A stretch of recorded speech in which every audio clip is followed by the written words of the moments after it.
ഇനി അടുത്തതാണ് topological sorting. Topological സോർട്ടിങ്ങിൽ already നമുക്ക് ഇങ്ങനെ ഒരു സർക്യൂട്ട് ആയിരിക്കും തന്നിട്ടുണ്ടാവുക. ഈ ക്രോസുകളൊന്നും നോക്കണ്ട, ജസ്റ്റ് 1 2 4 3 പിന്നെ ഈ ഡയറക്റ്റഡ് ആരോസ് ഇങ്ങനൊരു സർക്യൂട്ട് ആയിരിക്കും, ഒരു ഡയഗ്രാം ആയിരിക്കും നമുക്ക് തന്നിട്ടുണ്ടാവുക. ഈ ഡയഗ്രത്തിന് നമ്മൾ ആദ്യം കണക്കാക്കേണ്ടതെന്ന് പറഞ്ഞിട്ടുണ്ടെങ്കിൽ ഇതിൻ്റെ ഇൻഡിഗ്രീസ് ആണ് കണക്കാക്കേണ്ടത്. ഇൻഡിഗ്രീസ് നോക്കുമ്പോഴത്തേക്കും ഫസ്റ്റ് നോഡ് എടുക്കുമ്പോഴത്തേക്കും അതിൻ്റെ ഇൻഡിഗ്രി എത്രയാണ്? ഒന്നും തന്നെ ഉള്ളിലേക്ക് വരണില്ല. അതുകൊണ്ട് തന്നെ ഇൻഡിഗ്രി 0. ഇവിടെ ഇൻഡിഗ്രി 1, ഇവിടെ ഇൻഡിഗ്രി 2, ഇവിടെ ഇൻഡിഗ്രി 2, ഇവിടെ ഇൻഡിഗ്രി 1. ഇൻഡിഗ്രി 0 ആയിട്ടുള്ള ഒരു നോഡ്, ഒന്നല്ലേ 2 നോഡ് ഉണ്ടാവും, അതിൽ ഏതിൽ നിന്ന് വേണമെങ്കിലും നമുക്ക് സ്റ്റാർട്ട് ചെയ്യാം. ഇവിടെ ഒരെണ്ണേ ഉള്ളൂ ഇൻഡിഗ്രി 0 ആയിട്ടുള്ളത്, അതുകൊണ്ട് ഞാൻ ഈ 1ൽ നിന്ന് സ്റ്റാർട്ട് ചെയ്യുകയാണ്. ഈ 1ൽ നിന്ന് പോകുന്ന എഡ്ജുകളെ രണ്ടിനെയും കൂടെ നമ്മൾ കട്ട് ചെയ്യുവാണ്.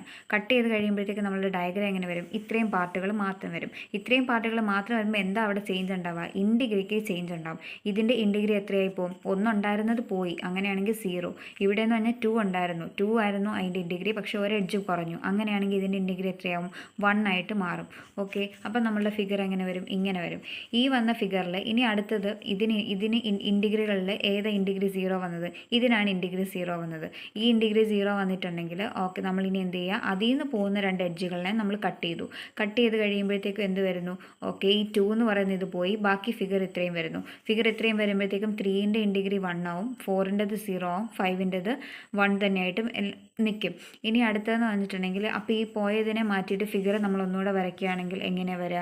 ഫിഗർ ഇങ്ങനെ വരും. ഇനി ഇപ്പോൾ ഇവിടെ ഇൻഡിഗ്രി 0 ആയിട്ടുള്ള ഏതാണ്? 4നാണ്. സോ 4ൽ നിന്ന് പോകുന്ന 2 നോഡുകളെ എഡ്ജുകളെ നമ്മൾ കട്ട് ചെയ്തു. കട്ട് ചെയ്ത് കഴിയുമ്പോഴത്തേക്ക് ഇതിൻ്റെ ഇൻഡിഗ്രി 0 ആയി, ഇതിൻ്റെ ഇൻഡിഗ്രി 0 ആയി. ഇൻഡിഗ്രി ഇങ്ങനെ 0 ആവുന്നതിനനുസരിച്ച് നമുക്ക് ഇനി അടുത്തതെന്ന് പറഞ്ഞാൽ ഒന്നിൽ 3ൻ്റെ ഇൻഡിഗ്രി 0, 5ൻ്റെ ഇൻഡിഗ്രി 0. ഒന്നിലെ നമുക്ക് ആദ്യം 3നെ കളയാം, അല്ലെങ്കിൽ ആദ്യം 5നെ കളയാം. ഇപ്പോൾ ഇവിടെ ആദ്യം 3നെ കളഞ്ഞു, അത് കഴിഞ്ഞപ്പോഴത്തേക്കും 5 തന്നെ വന്നു, സോ 5നെ കളഞ്ഞു. ഇപ്പം നമ്മൾ ഇങ്ങനെയാണ് ഇതിൻ്റെ ഒരു മെത്തേഡ്. ഇത് ചെയ്യുന്നത് ഇങ്ങനെയാണ്. സോ നമ്മളിത് ലാസ്റ്റ് റിസൾട്ട് എഴുതുമ്പോൾ ആദ്യം എന്താണ്? ഇൻഡിഗ്രി 0 ഉള്ള 1 ആണ് കളഞ്ഞത്, സോ 1. പിന്നെ ഉള്ളത് 2 കളഞ്ഞു, സോ 2. ഇത് കൂടെ കളയുന്ന കൂടെ തന്നെ എഴുതി പോകുന്നതായിരിക്കും ഏറ്റവും ബെറ്റർ. പിന്നെ അത് കഴിഞ്ഞപ്പോൾ ഇവിടെ എന്താ കളഞ്ഞ്?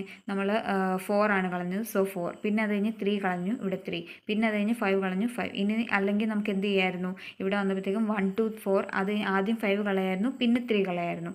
അത് ഓരോരുത്തർ ചെയ്യുന്നതിനനുസരിച്ച് ഡിഫറെൻറ്റ് ആൻസേഴ്സ് ആയിരിക്കും നമുക്ക് കിട്ടുക.